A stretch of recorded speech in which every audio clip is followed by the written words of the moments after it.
Two men journey to the bars and restaurants of Scandinavia to find amazing beers, always with the same question. Hey, what's on tap? It's time to find out. Okay, we have our follow-up, or the after show of Game of Beers. We're once again joined by Adrian and Thomas, and we are...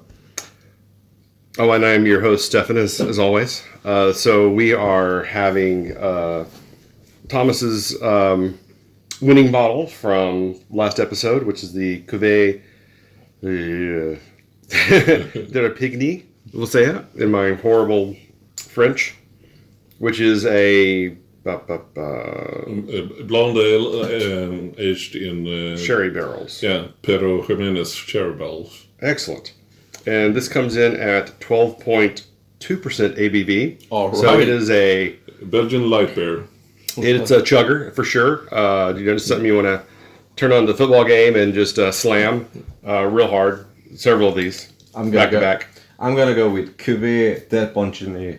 Yep. Once again, all of our French is flawless. But Pedro Jimenez. Jimenez. He's obviously not French. All right. Jimenez is not French? No. No, you don't think so? No, it sounds very Spanish. It's because it probably is. Yeah. Pedro. That's French, though. Is it? Okay. Not at all. Okay. He might be South American, but it's definitely Spanish. Okay. All right. So, what do we expect from this? You said sherry cost? Yeah. Yeah. Oof. That smells amazing. It does. It's complex. Yeah, but Alvinne is usually quite complex beer, so it's not that surprising. They have very uneven production, I think. Like, sometimes you buy one of their sours and it's nothing, and then you buy something like Cloudberry and it's the best ever you had. Yeah, I'm kind of real mixed on the brewery itself, because I find some of the stuff is amazing, other stuff I'm just kind of like, well... Some of their sour beers can be very earthy. Yeah. Very, very earthy. Almost tastes like a moldy earth cellar. Yeah. And if you're not into that kind of flavor, well, then you don't like it. But then you get other sour beers from them, like the Cloudberry, which are very clean. Yes. Yeah. I can't believe that's the same. No, brewery. exactly. But I'm really disappointed the way that, like, if you take the Cloudberry, for instance, I bought a lot of bottles in that size and that series. Yeah. And they're extremely expensive. One of the most expensive beers you buy over here. And some of them are just garbage, and some of them are fantastic. Yeah. But this one smells extremely interesting. Yeah. It's got a beautiful color to it. I really like the way it looks. It's very... amber. Yeah, very amber. Yeah, a bit hazy and amber in the color. Yeah, it's sort of like, I want it to smell funk, but it doesn't. And it smells a bit... You get a bit of the lactic acid aroma.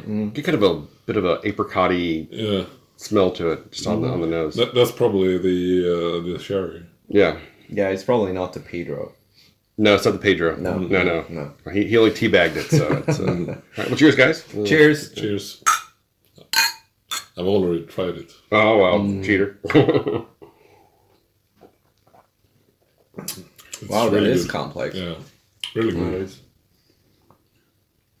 But it evens out, though. Yeah. You get a bit of sourness, but it's not as intense as in like the Cloudberry one. And some of there are other sour beers. Yeah. It's got a bit of that earthiness you were talking about. It kind of almost has like a wine kind of finish to it. But once again, that's probably the sherry. Yeah. It's sort of like drinking a barrel. There's a lot of barrel in this one. You said cherry barrels. I can't really go that far to say that the cherry came through, but there is something weird. I get there's kind of that, I don't know, for me, whenever I taste sherry, I kind of almost get like a mushroomy kind of aftertaste to it. Mm-hmm. But I definitely get that woody, mushroomy kind of sherry complexity to it in the aftertaste. Yeah. It would be interesting to know if the tartness of the beer was that before they poured it into the sherry barrels, or if that came from the barrels. Yeah. It's very odd. Because it's quite understated, so it could be that it's coming from the barrels, but I'm not sure. At 12% though, it's not hot. I mean, it's very, very smooth. There's a little bit of a heat at the very end, but you don't get any burn on your tongue. I do get a burn, but not in the back like you usually get from ABV. But it's like in the front. Yeah. But it's edgy in the front, but still, it really goes down smoothly. Yeah, but that could also be from the sourness. That could be. Yeah. But I mean, it's for not sour though. It's just tiny. Yeah. It has a bit of tartness. Yeah. But I mean, for 12% beer, it's very smooth. Yeah, it's crazy smooth. It's really one of a kind. I can't think of anything that is like this, to be honest. Oh, for sure. Yeah. It's hard to draw a comparison unless you go into some more like obscure barrel aged sours of some sort that that you're definitely not going to just like pick this off the shelf and you're like, oh, I instantly know what to expect from this. It should say oak all over the bottle. Well, oak is right in the center, so it is it's very prominent. Very short word.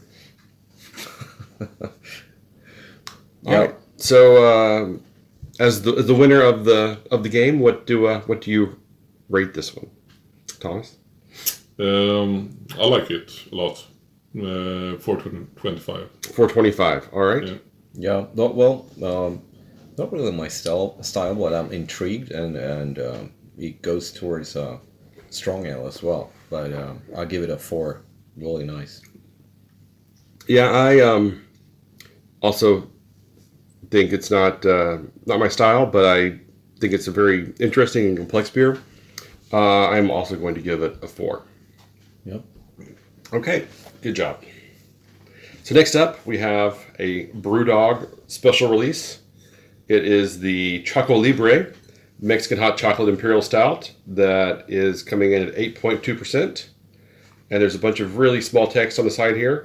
Something about coffee, chocolate, insane savory assault, and a little spice on the nose. So that's what you can expect from this bad boy. Yeah. I imagine there's probably going to be some like cinnamon in there somewhere and some vanilla and other stuff, but my eyesight's not that good, and it's a little too dark in here to read. So if you guys want to tackle that, yeah. Well, I mean, Mexican stouts are one of my favorites. I really love. I mean, one of my absolute favorite beers are this Mexican cake from Westbrook. Yeah, that's really good. Yeah, and also Abraxas. Yeah. I like the Stone Zucavesa quite a bit. Yeah, that's good, really good as well. I like that one because it's so different and so very good. But no, I'd say that we brought the absolute expert of Mexican stouts. All right, well, I expect a full breakdown of this. I mean, I'm a sucker for cinnamon, so that's why I like these cinnamon flavored beers. Yeah. So to be able to wow me, this should have quite a lot of cinnamon in it. Well, I will say you do not get any cinnamon on the nose. I know. Matter of fact, I am going to be very curious as to how this tastes because I'm feeling a little underwhelmed on the nose. It smells like just a regular stout. It smells a bit thin though. Yeah, it does smell thin. It does smell. But what was the ABV? 8.2. That is kind of thin for that kind of beer. Don't jump ahead. We got a toast, man. Yeah, toast. All right, toast. We'll jump into it. All right. Cheers.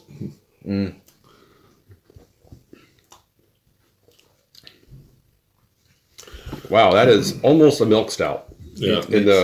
That's very underwhelming for a Mexican style stout. It's thin. I think the mouthfeel was filling if it. you really put you back into it, you can kind of feel some cinnamon flavors, but well, you have to be kind. There's way too much coffee to be a Choco Libre. Yeah, I'm missing the chocolate. There's a little bit of heat on it, but it kind of fades away. I think the mouthfeel is just really watery. It's very, very thin. It feels very unbalanced. It's thin. There's a lot of spices, and I'm missing the chocolate. I don't really miss the cinnamon because it's not a favorite flavor, but I really miss the chocolate. I would say that Brewdog has not kept up with the rest of the craft beer world. Well, for me, they either have wins or losses. And they've been hitting on the losses a little bit more than they have on the wins recently. Yeah. I think when they do it right and they get a style that's in their wheelhouse, they just kill it. But when they don't, it just goes wildly off the rails. I still think about during the Advent calendar, we had a Tuol tangerine beer, and we had a Brewdog tangerine beer on the same day. It just happened to oddly work out that way. The Tuol was just like fresh juice. It was delicious. The Brewdog was like chewing like orange chalky candy or something. It was horrible. It was very, very artificial. But I must say that calendar really changed my view on Brewdog, because they did have some really, really good beers, and I was surprised at that, because I had that, Brewdog, they used to be a favorite. I kind of grew tired of them, and I got disappointed. But there was a few beers in that Advent calendar that really threw me off. Well, the Dog F was really good, and what's that can with the stout? That the really Paradox Rye. Wow, then on the other hand, I mean, I think it was 2 years ago. One of my favorite New England style IPAs that year. True. It was the collaboration between Brewdog and Cloudwater. Yeah, that was amazing. Amazing. You had when you opened the bottle, you had a bit of hops stuck in the throat of the bottle. Oh wow! The first bottle I had, I pulled that out, but the other one I let it stay in, and that was just amazing. When you got all the hops from that was stuck in the bottle. Yeah. Then they released it last year as well. Yeah, version 2. Version 2. Yeah, it was not. And the same thing, it was crap. Mine wasn't crap, but it was not at all the same. No, I agree. I don't think it was Cloudwater's fault, because you never know. Cloudwater had their definite dips as well. But not their IPAs. Well, they do tend to make a lot of session and shit. Yeah, but this was not a session IPA. True. I mean, their IPAs and double IPAs are usually really, really good. Oh yeah. I whenever someone asks me, "You want one of these double IPAs?" What the hell? I need two. Like one? Is that what I'm limited to? Don't you want to know the price? I don't care. Yeah. Just do it. Just order it. Don't tell me. Tell me later. Yeah. Yeah. Did you try the table beer that Cloudwater did? It was kind of table beer. Yeah, it's a table beer they made. It was a Belgian style ale they did. It was actually quite good. I was surprised how much I liked it. Yeah. It's one they did with another brewery in the UK. I don't remember the name of it now, but it was. But it's like that huge stout you brought. Like, it was not a bad stout, but being Cloudwater, you expect the best of the best, and that way I stopped buying anything that is not IPAs. And actually, a double IPA I'll never pass on. An IPA I had before I could skip usually. Yeah. But I mean, they got known for the double IPAs. They still rule the double IPAs. Although Northern Monk is coming up there with the slam dunk. Yeah, Northern Monk is doing really good stuff. Yeah. Vernon's really good these days. Yeah. Northern Monk, I would say, is the best by its system. And I heard that Dea is also up there. Dea is doing. I really like Left-Handed Giant. I haven't tried that much Dea, but I've heard that they're really good. Left-Handed Giant, I've been quite impressed with recently as well. Yeah, that one is really good. Yes, but big warning. It's like the beer we had, the 4 times collaboration. That was one of the best beers we ever tried on this show.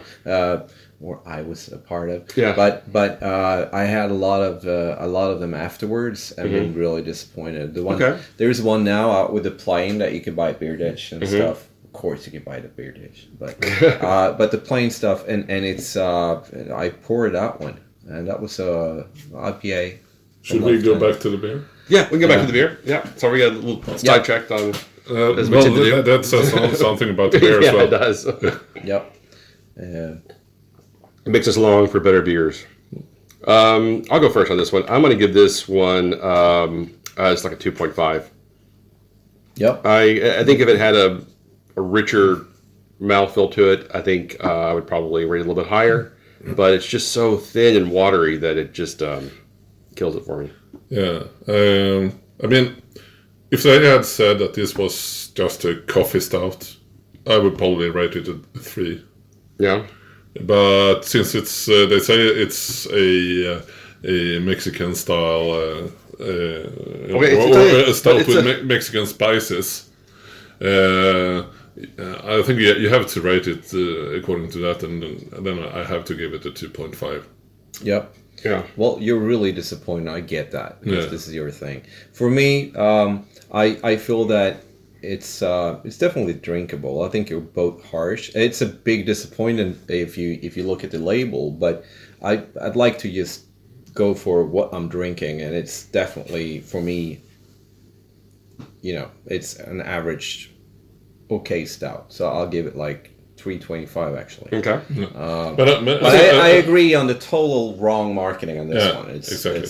I mean, if they had said that this is a coffee stout, then it's totally okay. Yeah. If it was a spiced coffee stout, I might feel different about it. And they didn't bill it as a Mexican hot chocolate imperial stout, which makes me think of bigger things. Yeah. It's if it's not a Mexican stout, don't call it that because you're gonna get killed by the Mexican cake. Yeah. We all had that. We all love that. And if you're not close, don't talk about it. All right, guys. Well, thanks again for being on the show. Appreciate your input, and again, congratulations, Thomas, on your fantastic win. Again, I crushed it again. Okay. Well, I can't. I gotta. I wouldn't call it crush though. I got twice as many points as you, so that's true. Maybe, yeah. We both suck. So you can find us online at what'sontappodcast.com, Spotify, Instagram, Facebook, whatever, YouTube, all the places that you find podcasts, we're there. So check us out online and let us know what you think if you've had the Choco Libre and what you think of the beer itself. So until next time, keep drinking.